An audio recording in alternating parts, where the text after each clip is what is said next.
o vinho acabou. Ou hoje, nossos dias, acabou o refrigerante, acabou o suco. E você numa festa muito importante, que programou há muito tempo, é a festa que você queria fazer. E agora, alguém chega e coloca água na sua farinha e diz assim, ó, acabou, tá? E não tem mais. Antes de eu entrar no assunto, a gente vai falar um pouquinho de organização. O cidadão foi contratado, o mestre de sala foi contratado para providenciar tudo para aquela festa. Aquela festa não foi barata. E quem contratou tinha dinheiro, porque ele tinha pessoas servindo as pessoas. Porque quando a família não tinha dinheiro naquela época, o pai, o tio, o primo, o colega, quem estivesse ali, ia ajudar a servir. E a Bíblia diz que tinham pessoas para servir aos convidados. Então percebam que nesse primeiro momento faltou organização de quem cuidou de providenciar a alimentação e o vinho para aquela festa. E o vinho, na tradição judaica, ele era tão importante no início quanto no fim. Não poderia faltar vinho no início dessa festa e muito menos no final da festa. E agora, no início da festa, me falta o vinho. Só que o dono da festa não estava sabendo que o vinho acabou, não. O dono da festa estava lá, sentado com seus convidados, com seus amigos, bebendo, se alegrando. E aí Maria chega para Jesus e fala, meu filho, é o seguinte, acabou. Só que o vinho, o que me chama a atenção, antes de nós entrarmos no assunto, o vinho não ficava num lugar exposto. O vinho ficava num lugar reservado. Os garçons entravam, pegavam o vinho e iam servir. O que me chama a atenção nesse ponto é que ninguém percebeu que o vinho tinha acabado. O vinho estava num lugar secreto, ninguém percebeu que o vinho tinha acabado. Foram bebendo, bebendo, bebendo, bebendo e não se preocuparam. Quando de repente o vinho acaba. Pastor, o que o senhor quer dizer com isso? Sabe, nós estamos vivendo num século em que grandes homens de Deus, presbíteros, têm caído. Estão muito bem aí nos holofotes, daqui a pouco fulano de tal. E hoje os crentes são fera, tá? O cara caiu lá nos Estados Unidos, 10 minutos depois o Brasil está sabendo. Caiu. Os crentes estão afiados para matar. Mas caiu como? Caiu assim, do nada? Não. Foi porque o vinho dele foi acabando, acabando, acabando, acabando, sem ele perceber. E quando ele percebeu, já era tarde. Estava morto. Vinho fala de presença, vinho fala de alegria, e esse vinho representa a pessoa bendita do Espírito Santo, porque é Ele que intercede por nós, a Jesus, a Deus, com gemidos inexprimíveis. Então o vinho não pode acabar na nossa vida. Glória a Deus. Quando o vinho acaba, acaba a felicidade, acaba a paz, acaba a esperança. Hoje você vê crente que chega na igreja, ele entra do jeito que chegou, e às vezes sai pior, e o culto pode tomar maravilha, que ele chega lá fora e fala para você assim, rapaz, muito. Que culto frio, cara. Deus operou milagre, levantou o paralítico, curou, fez a... E ele vira para você e fala assim, ó, gostei do culto não. Por quê? Porque o vinho dele, ó, está acabando. Então não deixe o seu vinho acabar. Vá para um lugar em secreto, encher a sua talha. Não deixe o vinho acabar, não deixe o contato, não perca a intimidade, o segredo de uma vida cristã forte e firme é manter o relacionamento. Marido e mulher têm relacionamento, tem que conversar, tem que dialogar, tem que se entender. O cristão tem um relacionamento com Deus e esse relacionamento precisa ser constante. Aqui está a flor que foi tirada, como ela não está no lugar que ela deveria, ela está murchando. O crente que não mantém o contato com Deus, ele vai murchando, murchando, murchando, o vinho vai acabando, acabando, e ele vai ficando sem brilho. Eita Deus, aleluia a Jesus. E aí quando vê, caiu fulano, não, fulano não caiu agora, fulano está caindo, ó, há muito tempo. Então não deixe o vinho da sua vida acabar.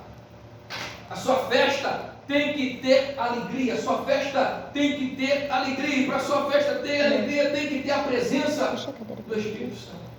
Puxa essa cadeira para cá.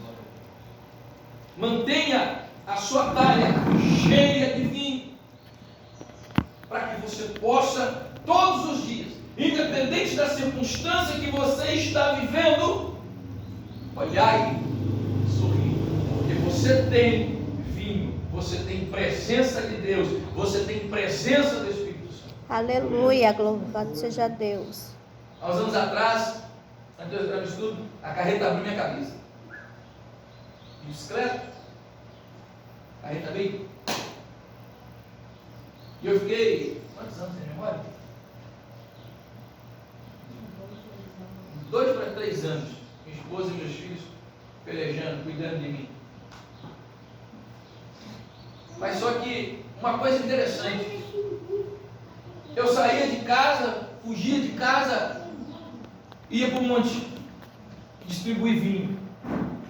Orava com trocentas pessoas, não lembrava de ninguém. De vez em quando um pastor chorou por mim naquele dia, um monte de rapaz, e eu fui abençoado, muito obrigado. Eu olho assim, que bom, Deus abençoe, é na fé, mas não sei quem é. E aí eu conversando com um colega que é psicanalista, ele falou assim, pastor, o problema é que o senhor, mesmo com o seu problema emocional, fisiológico, o senhor não perdeu a sua essência. A sua essência emanava dentro de você a todo instante.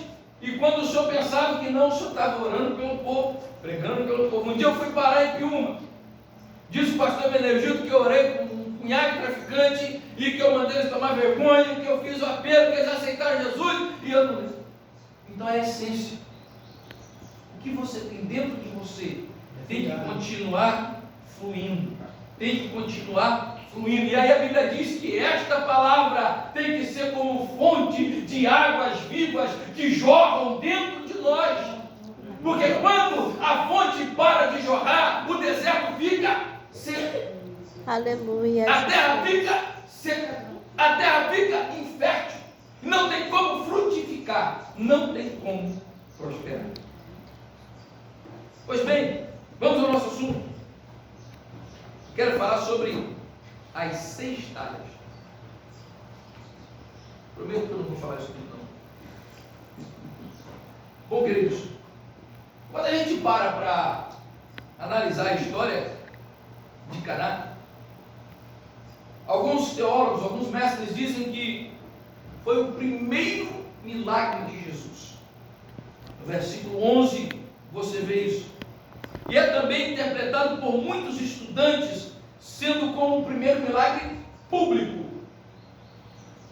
Porque se você pega a história de Jesus, da infância, do trajeto que ele sai de Jerusalém, sai corrido com seu pai e sua mãe, quando ele vai para o Egito, a história diz que aconteceram alguns milagres, não feitos por ele, mas simplesmente por ele estar presente.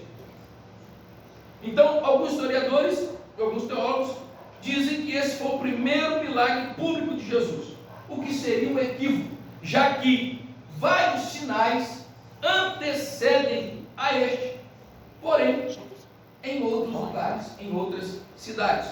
Exemplo, em Lucas 4, do 14 ao 32, logo depois de ser tentado no deserto, Jesus entra numa sinagoga lá em Nazaré e prega um sermão onde afirma que ele é o cumprimento das profecias de Isaías. O texto mostra que o levaram ao cume do monte para lançá-lo de lá, e ele, tornando-se invisível, passou no meio deles sem ser visto e viajou para Cafarnaum. Observe então que essa ocasião Jesus ainda andava sozinho. Então, eu vou me ater ao que nós temos base.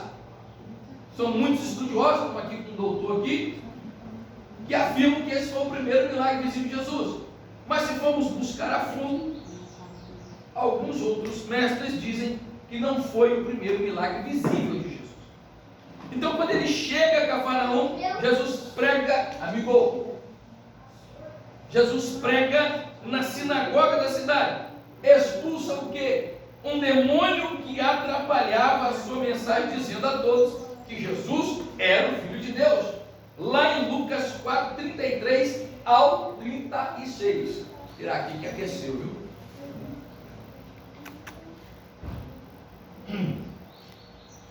Então, quando ele sai dali, Jesus vai para a beira do lago de Genezaré, mar da Galileia. Jesus já era conhecido não por milagres, mas por seus sermões cheios de autoridade. Para conseguir pregar, Jesus sobe aonde? Jesus sobe em um barquinho do pescador Simão Pedro, para pregar à multidão que fora à praia, na tentativa de ouvi-lo um pouco mais. E nessa ocasião, que ele opera o seu primeiro milagre público. Depois de pregar o sermão, ele pede a Pedro que afaste o barco da praia e ordena que ele lance a rede no mar.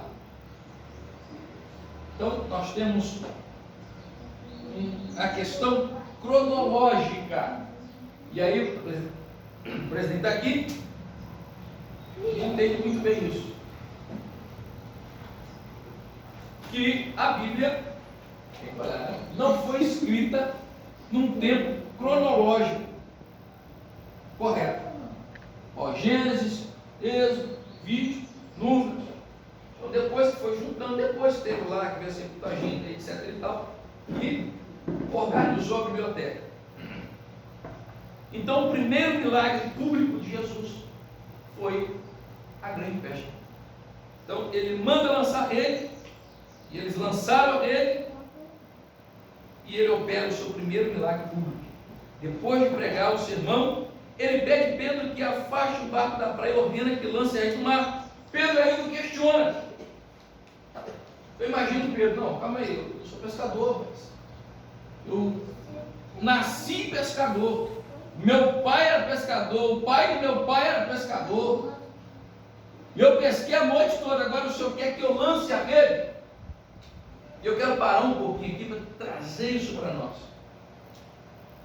Pedro batendo um tete a tete com Jesus, apóstolo. O senhor quer que eu lance a rede? Eu pesquei a noite toda, rapaz. Eu sou pescador, não tem peixe. Hoje o lago não está para peixe, o mar não está para peixe, não tem peixe. Jesus insiste com ele e fala assim: lança a rede. E a frase que mais me chama a atenção é quando Pedro olha para Jesus e diz o seguinte: tudo bem, eu vou lançar a rede segundo a sua palavra. Aleluia. Claro, às vezes a gente quer que as coisas aconteçam com a força do nosso braço. Às vezes a gente quer que as coisas aconteçam com o nosso entendimento. Às vezes a gente quer que as coisas aconteçam do jeito que nós queremos que aconteça. Enquanto que Jesus está dizendo para você, eu só preciso que você diga para mim assim, segundo a sua palavra eu vou fazer. Aleluia. Enquanto eu quero fazer sozinho, como diz J. Neto, eu tentei sozinho, quase me acabei. Enquanto eu quero fazer sozinho, eu sofro. Enquanto eu quero fazer sozinho, eu padeço. Porque o autor de tudo e de todos, o Supremo Criador, Ele é quem rege todas as coisas. Eu não consigo fazer se Ele não permitir. Pedro então entende isso e olha para ele: tá bom, eu vou fazer segundo a sua palavra. Pedro crê na palavra do Criador. E quantas das vezes Deus está falando comigo, você assim, tome essa atitude. E você fala assim: não, será que foi Deus que falou comigo? Será de fato? Será que eu vou fazer isso? Olha, Deus não opera no será. Deus não opera no talvez. Deus opera na exatidão. Aleluia. Glória a Vai e Deus. faz. Não te mandei eu? Esforça-te, tem bom ânimo, passa da além do Jordão e conquista a terra. Aleluia. Às vezes nós não conquistamos as coisas para as nossas vidas porque somos medrosos, ou porque colocamos assim: será que vai acontecer? Será que vai dar certo? Será que pode? Será que não pode? Enquanto Deus está dizendo assim: eu só quero uma atitude, eu só quero uma decisão. Eu só quero que você olhe para mim e diga assim: pronto, Senhor, eu não consigo fazer, mas se o Senhor mandou, eu vou fazer. Glória a Deus. Aleluia. Eu me lembro que quando tinha só João Paulo, estava em casa orando com minha esposa, e Deus falou comigo assim: levanta, vai lá no bairro Ferraz, 14 quilômetros da minha casa. Eu não tinha carro, minha esposa já estava grávida de Sâmia. Deus falou assim: levanta, vai naquele bairro, quando tu chegar lá, perto do centro comunitário, tu vai descer, vai dobrar a primeira rua esquerda, vai ter uma árvore muito grande, você vai parar em frente à árvore e vai chamar por Maria. E eu orando, falei: como é que é, senhor? Eu quero curar a Maria, e através da Maria eu vou fazer uma obra naquele bairro. Tá bom, senhor? Parece coisa de louco, né? Peguei a esposa grávida, com o filho no colo, levamos lá no bairro e tal, porque Jesus falou que tem que curar uma pessoa lá, que através dessa pessoa o Senhor vai fazer uma grande obra naquele bairro. Agora eu me pergunto: e se eu fizesse assim, será que é Deus que está falando? Será que é para eu ir mesmo lá? Será que é para eu fazer? Será que é para eu ir evangelizar? Será que é para eu ir orar? E eu fui. Cheguei lá, chamei a Dona Maria. Quando chega a Dona Maria, eu digo a ela: Jesus mandou vir aqui porque hoje ele disse que vai curar a senhora. A mulher desaba a chorar. O marido sai de dentro da casa e desaba a chorar. Um presbítero afastado, desviado. E Jesus curou a mulher de câncer. Glória a Deus. E Deus fez um reboliço naquele bairro, porque o médico tinha mandado ela para casa para morrer. E depois veio uma menina, Stephanie, que nós começamos as reuniões lá. E ela fazia campanha toda quinta-feira, que era os cultos lá, toda quinta-feira. E ela só cantava um hino: minha vitória tem sabor de mel, minha vitória tem sabor. E um dia aquilo me mexeu. Eu falei: Stephanie, conta contigo, por que você só canta esse hino? Ela falou: tio, meu pai é o dono da boca de fumo aqui no bairro.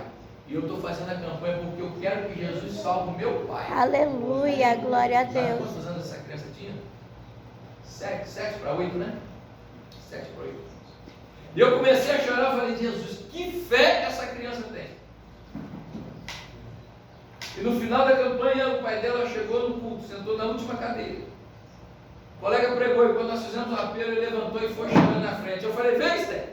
Corre, Stephanie, vem, Stephanie, corre, pega o microfone é todo seu, canta para te ouvir. E ela olhava para o pai e falou: pai, todo dia eu cantava esse hino, porque eu estava aqui orando para Jesus salvar o Senhor, porque o pastor falou que Jesus salvava, e eu falei que se Jesus salvasse, ele tinha que salvar o Senhor. Aleluia, glória a Deus. Milagre naquele milagre. Bom, a partir deste milagre, então, da pesca, Jesus chama Pedro, Tiago, João e André para serem pescadores de homens junto com ele. E no dia do casamento em Caná, Jesus está, no verso 2, na companhia de seus discípulos. Este milagre não acontece, ele não interfere no milagre de Cafarnaum, nem na expulsão do demônio, nem no desaparecimento misterioso. O ato do noivo em mandar o convite à família de Jesus, e outro exclusivo para Jesus, como eu disse no início, para ele e seus discípulos, prova que ele já era conhecido, não ainda como Messias, mas já era conhecido como um profeta cheio de autoridade do Espírito Santo. Aleluia. Bom, então essa é uma história bastante interessante, pois faz uma sequência de revelações importantes a respeito de Jesus para nós. Em meio a uma festa de casamento, e de acordo com a tradição, já disse, os irmãos duravam 7 dias, o vinho então acaba. Acaba nessa festa o símbolo da alegria. Pastor, e que milagre tem nessa festa. Imagine o desespero que os servos desse senhor ficaram.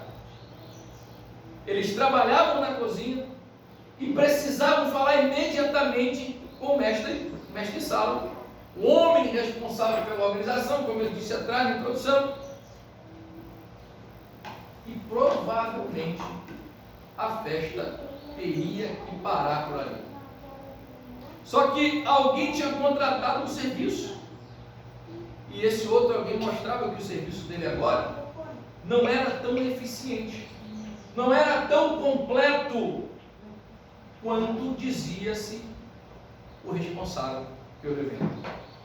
O problema é que tal homem está no salão móvel, de companhia dos convidados, de companhia do noivo. Ele teria que estar onde? Se ele é o organizador da festa, ele está lá nos bastidores, organizando, arrumando, ajudando a distribuir. Então, uma vez que ele era responsável, esta era a competência dele. Não é isso? A escola tem o gestor, o diretor, o pedagogo, o coordenador e o professor. O gestor não pode ficar na sala de aula, ele fica onde? Na sala dele, organizando. O pedagogo não pode ficar na sala do gestor, fica na sala dele, para sentar com o professor, para organizar as atividades escolares. Só que o organizador aqui não queria saber de trabalho, queria saber de festejar. O organizador aqui não queria saber das suas responsabilidades, ele queria saber de se alegrar. E é nesse momento em que ele se distrai do seu real compromisso, em que ele se distrai da sua responsabilidade, que o improvável para ele acontece. O vinho acaba.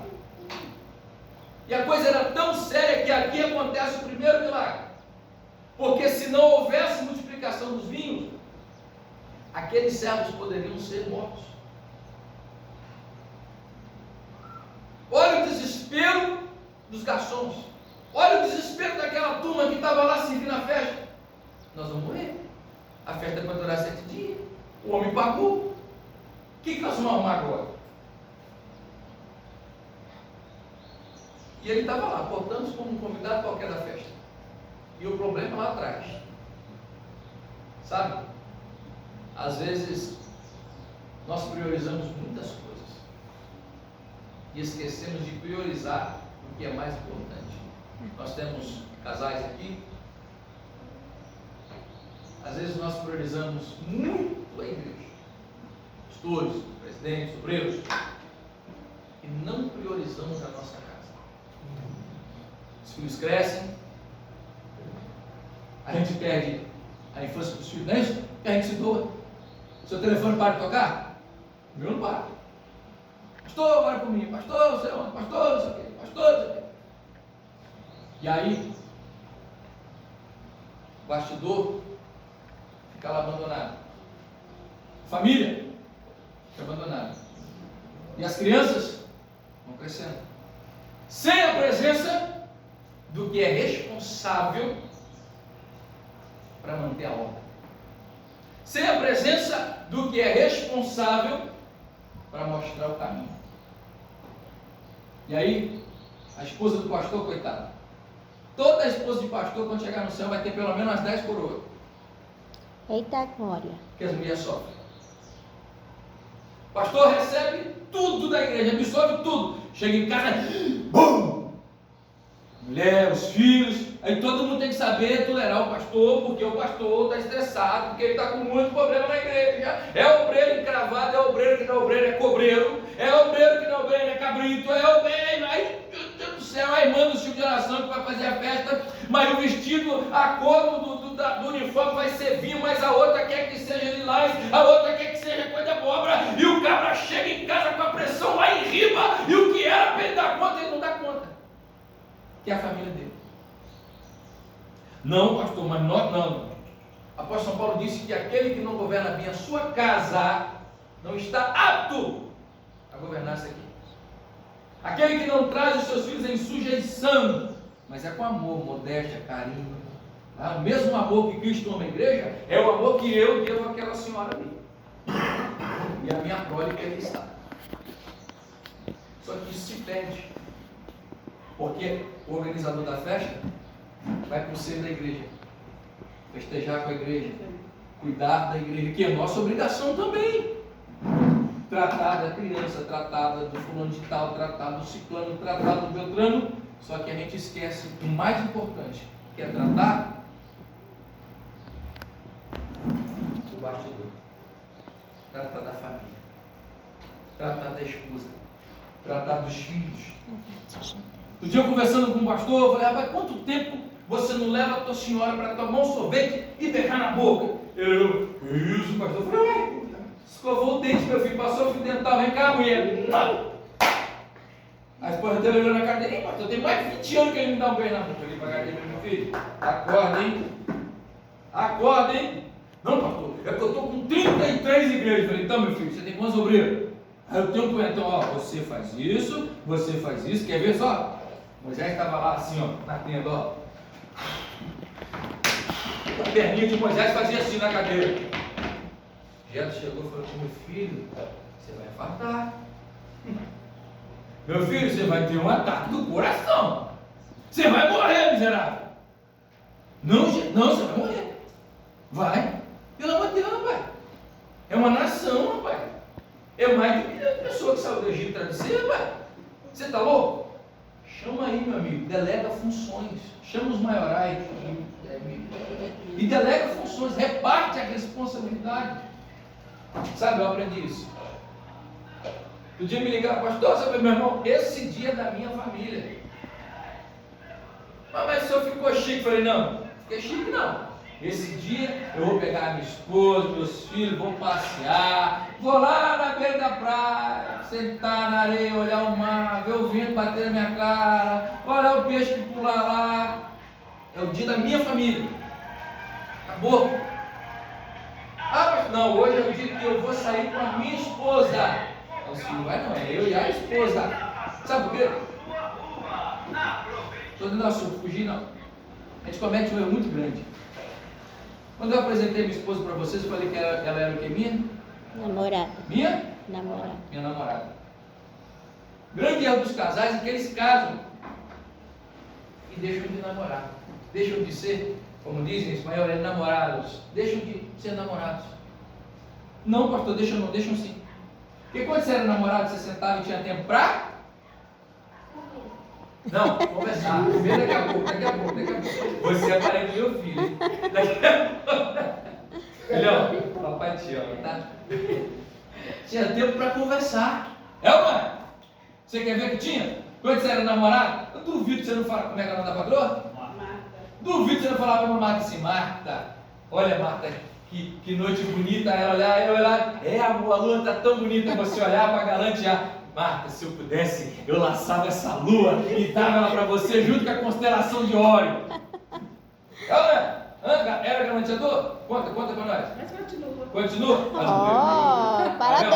A gente estava falando, né? Saía para tomar um sorvete. Ela disse, olha, esse sorvete é tão doce quanto você. Você é tão doce quanto o sorvete, Marta. Que bom que não acabou isso. Não tenho isso. Mas depois de casa, vem uns piá, como diz lá no sul. Como diz no Rio de Janeiro, na minha terra, vem uns guri. E aí o casamento entra na rotina, no cotidiano. E a gente tem que trabalhar. A Bíblia diz que eu e o Senhor, nós, os cabra-macho aqui, é que somos os provedores, tanto do material, do espiritual, quanto do sentimental, etc. E a gente se preocupa em prover. Eu tenho que pagar. Porque você sabe que o seu sobrenome mudou, né? Jefferson Carvalho, como é que é? Jefferson Ribeiro de Carvalho. Jefferson Ribeiro de Carvalho. Você sabe que o seu sobrenome é maior do que isso, né? Não sabia não? Vou te contar. Jefferson Ribeiro de Carvalho Água, Jefferson Ribeiro de Carvalho Luz, lá é outro nome. Jefferson Ribeiro de Carvalho Farmácia, Jefferson Ribeiro de Carvalho Feira, Jefferson Ribeiro de Carvalho Mistura, lá vocês falam mistura, né? Mistura, aqui é açougue, carne. Jefferson Ribeiro de Carvalho Mercado. Pronto. E a nossa cabeça fica como? Tem que prover. Minha esposa tem que comer bem, mãe. Eu, pelo menos, penso assim, eu tirei minha esposa da casa do pai dela, falei, você comia o que lá? Ainda bem que meu sogro foi gente boa e falou assim, ó, pra você fazer minha filha feliz, você monta uma padaria. Você compra pão, planta tomate, arroz e cria galinha, porque ela é simples para comer, eu me dei bem. Ganhei na mega sem jogar. Mas enfim, eu sempre pensei o seguinte, o dia que eu tirar minha esposa da casa dela para morar comigo, o que ela comia de bom lá eu tenho que dar de melhor. E aí o homem fica louco. Ele tem que trabalhar, ele tem que manter a casa, ele vê os filhos, aí o filho, o menino, rapaz, eu lembro quando meu filho era pequeno, perdi o emprego, um dia meu filho chegou de mim e falou, pai, eu quero pão. Eu olhei assim, onde eu vou tirar pão assim, né? O nosso viu aqui assim, desceu, subiu de novo e ia lá e falou, Eu falei, meu Deus. Então pensa. Agora esse aqui não. Esse aqui não estava nem aí para o bastidor. Ele não estava nem aí para os servos que estavam trabalhando com ele. Ele queria festejar. Bom, já fiz, agora eu vou para lá. Vou curtir a festa. E aí, seu noivo, tudo bem? Tá gostando aí? Não? E aí, fulano, como é que tá? E é assim que a gente faz. É assim que os obreiros fazem. É assim que muita irmã faz.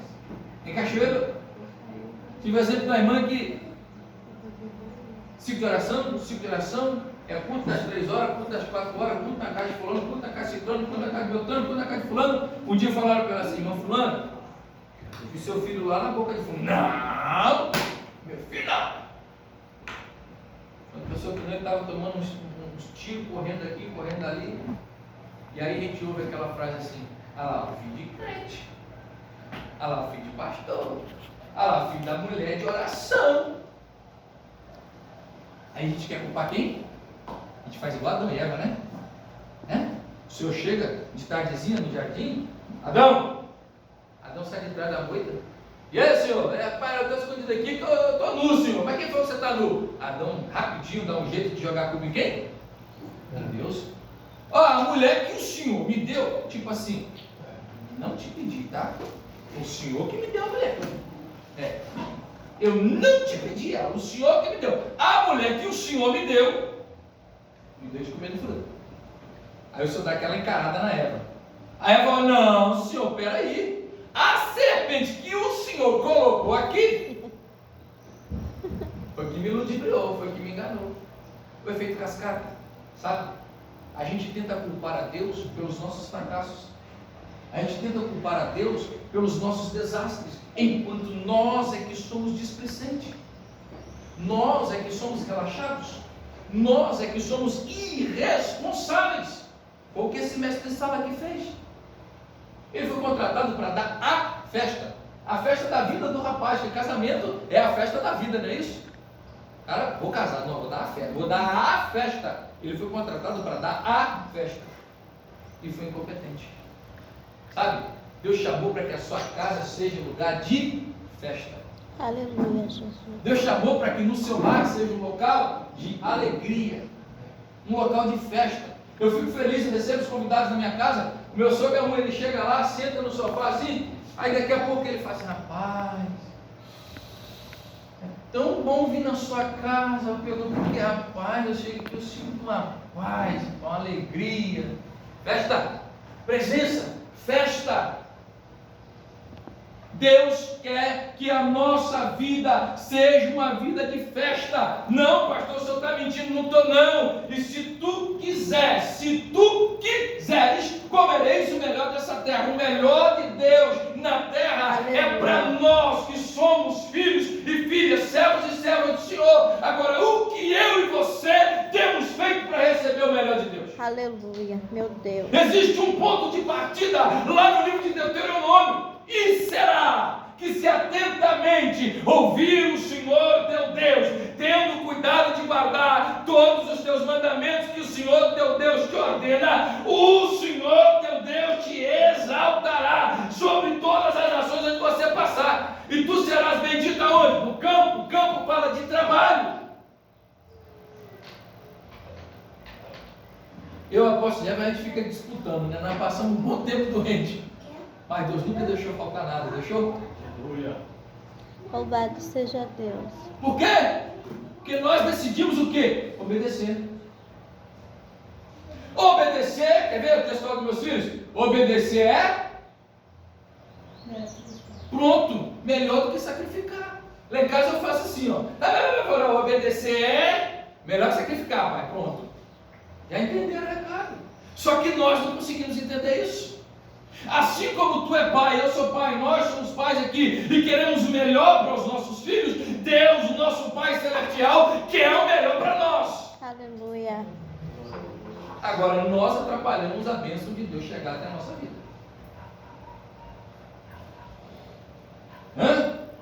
É nós que atrapalhamos. Estou passando uma prova, foi o diabo. Foi nada. Você quer ver que não foi? Livro de Jonas. Deus manda Jonas ir para onde? Nínive. Para? Nínive. Jonas foi para onde? Tarsis. Tarsis. O que Deus fez no caminho? Deus que fez. E Deus soprou um vento no mar e fez uma Tempestade. E aí? O vento que o crente passa, tudo é o diabo? O vento que o crente está passando é o diabo? Esse vento que esse mestre Sala passou aqui, foi culpa do diabo? Esse vento que soprou na minha vida ou na sua vida, foi culpa do diabo? Não! Deus permitiu, e Deus soprou um vento no mar e fez uma tempestade, porque o desobediente estava lá no porão, dormindo em sono profundo. Eita Deus. Aleluia. O desobediente do Jonas estava lá no porão do barco, ó. E os cabras lá em cima, desesperados com o convés do barco. Vai afundar. Joga fora isso, joga fora aquilo. Vai afundar, vai afundar, vai afundar. Oxi, o que você está fazendo aí, miserável? Levanta. Rapaz, quem é você? Eu sou Jonas. Você é da onde? Eu sou hebreu. Quem é seu Deus? O Deus dos deuses. Aleluia, Jesus. O meu Deus é o Deus dos deuses, o Senhor dos senhores, o Deus de Israel. Rapaz, o que é que você fez contra o seu Deus para tal mal estar sobrevindo sobre nós? Eita, Pai. Pai de Jonas era o quê? Profeta. Jonas foi chamado para ser o quê? Profeta. Só que Jonas fez o quê? Vamos usar a linguajar dos meninos? Meteu o pé. Não, eu vou para Nínive não. Lá os caras matam, rancor e pintura. Vou não. Um dia Deus mandou eu entrar na boca de fundo, na cidade litorânea aqui do Espírito Santo, chamada Marataízes. O nome da rua, Rua da Bacia. Os caras cavam droga assim. Tem um ex tem. Eu passei na vila, uma amiga falou assim, pastor, o cara é vendedor na época. Minha filha tem 15 dias que não vem em casa. Falaram que ela está presa dentro da boca. Eu olhei para ela, fiz igual a Eliseu, Gabriel. O que eu tenho que fazer? Falei, o que eu posso fazer para não se orar? Entrei no carro, fui com a colega, vamos atender fulano, está no meio do caminho, o senhor falou assim, volta, vai lá onde ela está na boca de fundo, pega ela e traz para casa.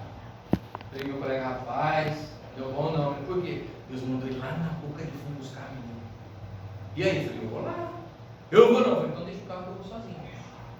Entrei no carro de Davi e cheguei na boca de fundo, eu vim buscar essa menina aí. Estava amarrada, tinha sido violentada, sabe por conta de quê? Conta de 30 reais. 3 pedras de cana. Os cabos ficaram me olhando, quem é o senhor? Eu falei, eu sou o pastor Luiz Paulo da Lapica. E eu vim buscar ela, porque Deus mandou vir buscar ela. Os cabos olharam para mim assim, aí um levantou, eu falei, vou orar. Não precisa orar não. Eu falei, não, eu vou orar assim mesmo, quero orar por vocês. Comecei a orar, o chefão caiu. Os caras olharam, não, o senhor pode levar ela, pode levar. Eu falei, se eu ficasse com medo? Sabe, o medo nos atrapalha viver o sobrenatural de Deus. Não é verdade, pastor Inês? O medo nos atrapalha viver o sobrenatural de Deus. O medo nos atrapalha experimentar milagres. É tu mesmo, Senhor, que está aí? Então manda que eu ande por cima das águas. Vai crer.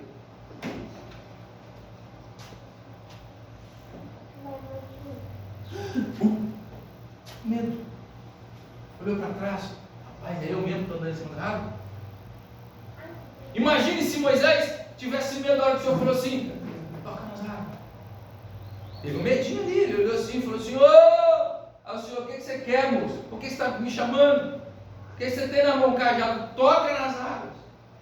Às vezes você está passando uma situação e Deus está falando assim para você, Pai, por que você está orando para mim? Eu já falei para você, toma uma atitude. Eita Deus, aleluia, Jesus. Rapaz, imagina Deus se fosse ser humano igual nós. Rapaz, por que você está perturbando a minha cabeça, rapaz? Toma vergonha, toma posição, toma atitude que a coisa vai acontecer. E a gente fica lá, igual o catavento. Deus, quer ver como é que o tal do crente ora errado? Senhor, se o Senhor quiser, eu sei que o Senhor pode fazer chover pedra. Senhor, se o Senhor quiser, eu sei. Aí Deus está lá no céu assim, eu quero, cidadão, mas é saber se você quer que eu faça. Se eu quiser, eu quero. Vou repetir, Deus quer sempre nos favorecer. Aleluia. Glória a Agora, Deus. Deus precisa saber se eu quero ser favorecido por Deus. Louvado seja o nome do Senhor. É isso que Deus quer saber.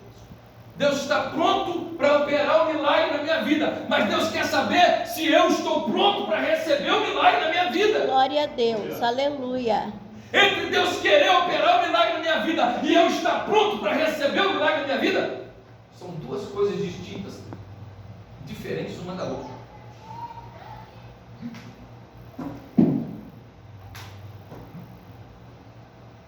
Entende? Então você precisa, mestre sábio, responsáveis, mães, pais, obreiros do Senhor, rever as suas prioridades. O vinho estava no local secreto, porque lá em Mateus Jesus nos ensina, olha, você está com problema? Não conta para Maria, Joaquina, Serafina, não conta para Joãozinho, não conta para Tiaguinho, não conta para... Entra lá dentro do seu quarto. Glória a Deus. Como o pastor Gilvão Rodrigues disse, conta para o irmão mais velho. Chama Jesus, Jesus é o seguinte, o João Paulo pisou no meu pé, está doendo, Senhor. Ele me machucou, Jesus. Jesus, a situação está difícil para mim, a minha vida está complicada. Sabe, a gente erra muito. Gênesis diz que José sonhou um sonho e contou aos seus irmãos, e por isso eles o aborreciam. Às vezes a gente não é abençoado porque compartilha demais a nossa vida, compartilha demais o nosso projeto, compartilha demais. E quando você compartilha demais, você se expõe.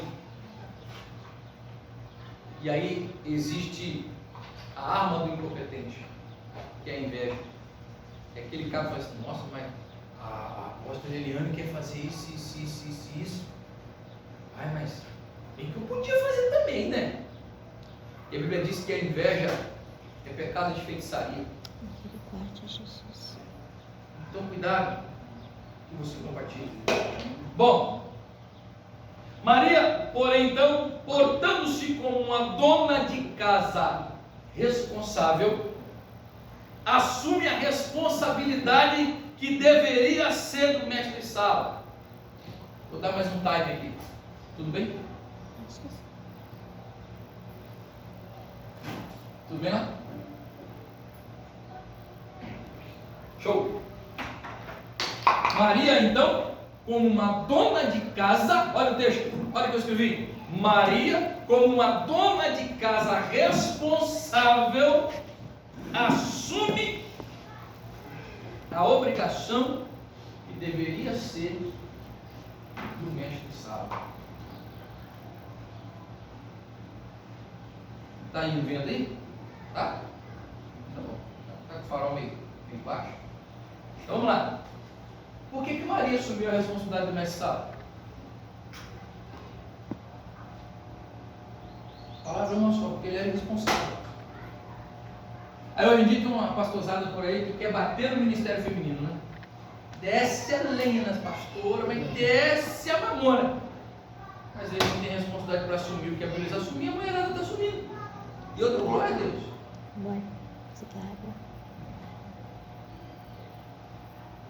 Maria assumiu a obrigação que era do mestre de sala. Isso acontece hoje em dia? Aqui em cima? Acontece na casa do pessoal. Mulher assumindo a responsabilidade que é do homem. Mulher assumindo o papel que é do homem. O seu sacerdote da sua casa. Eu sou o sacerdote da minha casa. Eu tenho que ter a minha responsabilidade. E a minha esposa ao meu lado. Foi por isso que lá em Gênesis Deus falou assim: vou preparar uma adjuntora que seja idônea. É isso, ó. Ah, eu vou casar. Não é nada que vai casar. Meu filho, fica esperto, hein? Para casar, tem que ser idônea, tem que ser uma mulher responsável, tem que ser uma auxiliadora, uma adjuntora. Não pode ser uma complicadora, não. Fica esperto. Mas o que acontece hoje é isso. Infelizmente, hoje você vê mulher que é esposa, aí eu vou usar o termo que o obreiro usou enquanto casal com o ministério, marida. Ela é uma esposa, ela é a dona de casa, ela é a chefe, ela é pai, ela é mãe e o cara está dentro de casa. Aí as coisas acontecem, depois o cara vai falar: ah, mulher, você está tirando a minha autoridade. E se eu fosse ela, falar que você nunca teve. Foi o que Maria fez. Ela assumiu a responsabilidade que era dele e foi até Jesus. Olha o que eu escrevi: Maria assume a responsabilidade que deveria ser do mestre de sala. A casa não era dela. Ela tinha uma coisa a ver com o problema? A casa não era dela. Mas nem a festa era dela. Mas contudo, e como tudo estava desorganizado, ela resolve tomar o controle da situação e cuidar dos servos que trabalhavam na cozinha. É neste momento que ela fez a constatação de que o vinho acabara. E como o vinho acabara, representava o quê? O fim da festa. E ela entra em desespero. E ela já sabia que tinha alguém na casa que poderia fazer alguma coisa. E esse alguém era Jesus. Ela vai até Jesus: meu filho, então, a mamãe queria falar com você. Mas Jesus não fala com ela como mãe. Jesus fala com ela como Senhor. Jesus fala com ela como soberano. Ó, o vinho acabou. Ele olha para ela e fala: mulher, o que tem contigo? Ainda não é chegada a minha hora. Nessa situação, a gente olha a grosso modo: nossa, Jesus foi mal educado. Mas Jesus aqui ele já corta um princípio da mariolatria. Porque se Jesus fizesse o que ela falou, o que o pessoal fala e foi ia acontecer, né? Ela que intercede, etc. Não. Jesus falou para ela: ainda não é chegada a minha hora. Maria entendeu a mensagem, olhou para os empregados, foi muito sábia. Fazer tudo que ele mandar. E espera para que quero. Tudo que ele mandar vocês fazem. Maria chamou Jesus esperando que ele fizesse alguma coisa. Vinho, acabou. A festa acabou. A alegria da festa acabou. Como ia ficar aquela noiva? Como ia ficar aquele noivo? Como ia ficar aquela família? Olha o vexame. Poxa, vocês convidaram para a festa, para no meio da festa. Então, para não deixar brecha na mariolatria, como eu disse, Jesus responde que não tinha nada a ver com os pedidos da sua mãe, o que não era chegado à sua hora, demonstrando assim que não se importava com aquela situação. Entendendo ela que não tinha mais controle sobre o seu filho, Maria volta ao céu e lhe diz: se Jesus lhe desse alguma ordem, era para eles cumprirem. Aleluia. Algum tempo depois, Jesus vai ao encontro dos servos e percebe ali 6 talhas de pedra. Talhas para a purificação. Cada talha cabia entre 80 a 120 litros de água cada. O texto fala que alguns cabiam 2 ou 3 almudes, ou cântaros, ou metretas, depende aí da tradução e do local geográfico. cada local tinha uma nomenclatura: almude, metreta, cântaro e etc. Ambos os vasos citados acima eram parecidos e cabiam 40 litros de água cada um. Portanto, não faz diferença qual deles for usado aí. Só que eu pergunto, por que Jesus não mandou eles encher de água o barril que estava os vinhos? Logo a talha, que era usada para a purificação, não tinha mais convidado para chegar na festa. Imagine a mentalidade do céu. Esse homem é louco? Vou adiantar, esquentou bastante. Imagine o céu. Esse homem é louco. Talha, o pessoal usa para lavar a mão, para purificação. Ele manda encher de água as talhas. Por que ele mandou encher de água os barris que estavam vindo? Não dá para colocar vinho novo em odre velho. Pastor, o que o senhor quer dizer com isso? Que quando eu e você aceitamos Jesus, a coisa tem que ser diferente. Aleluia. A indumentária tem que ser diferente. A roupagem tem que ser diferente. Mas não é a roupagem que eu estou falando, essa aqui não. É a interior. Tem gente que aceitou Jesus, recebeu Jesus, mas não largou o odre velho. E Jesus não vai colocar vinho novo em odre velho. Jesus manda colocar a água nas talhas, mostrando que ele não tinha nada a ver com a tradição. Jesus veio para quebrar a tradição dos costumes judaicos. E quantas das vezes nós, servos de Deus, tudo bem, chefe, ficamos presos no tradicionalismo? Quantas das vezes nós ficamos presos a detalhes? Quantas das vezes nós ficamos presos em situações que o Senhor quer que você rasgue a promissória para você viver em paz? Eu tive a oportunidade de estudar um pouquinho mais, me formei terapeuta. E ontem eu estou atendendo uma paciente de Boston. Em 5 minutos de conversa, a mulher estava aos prantos do outro lado. E é gostoso a gente trabalhar assim, porque eu trabalho o emocional e também o espiritual. Em determinado momento, eu conversando com ela, o Senhor falou comigo assim: meu servo, ela precisa rasgar a promissória. Eu falei: isso é verdade. E comecei a conversar com ela: você precisa rasgar suas promissórias. Como assim, pastor? Aquelas coisinhas que aconteceram lá atrás no seu passado, problema que você teve com seu pai, com a sua mãe, com as suas irmãs, sabe, aquelas brigas, aquelas coisas.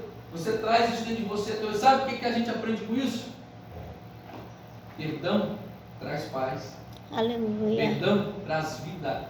Glória. Perdão traz saúde. Eu me lembro que quando eu era menino, quem conhece sanhaço, sanhaçu? Passarinho azul? Né? Minha mãe tinha um sanhaço daquele. E ela olhou para o passarinho na gaiola, chefe, e falou assim: aquele passarinho lá tem mais valor para mim do que você. Eu carreguei isso comigo, ó. Um dia eu estava no monte orando com um colega, o senhor tomou e falou assim: olha, tu tem que perdoar sua mãe. Eu falei: hã? Como? Falei: não tem nada contra ela não. Ele olhou para mim e falou: o senhor falou que você tem. Eu passava-se anos. E eu orava: Senhor, minha vida não anda, a coisa tem que fluir. Senhor, por que a coisa não funciona? Por que eu não recebo o que os outros recebem? Aí eu descobri: Deus não ia colocar vinho novo no meu odrezinho velho. Eu precisava limpar a casa, limpar o tempo. A gente traz as doenças chamadas doenças psicossomáticas por não perdoar.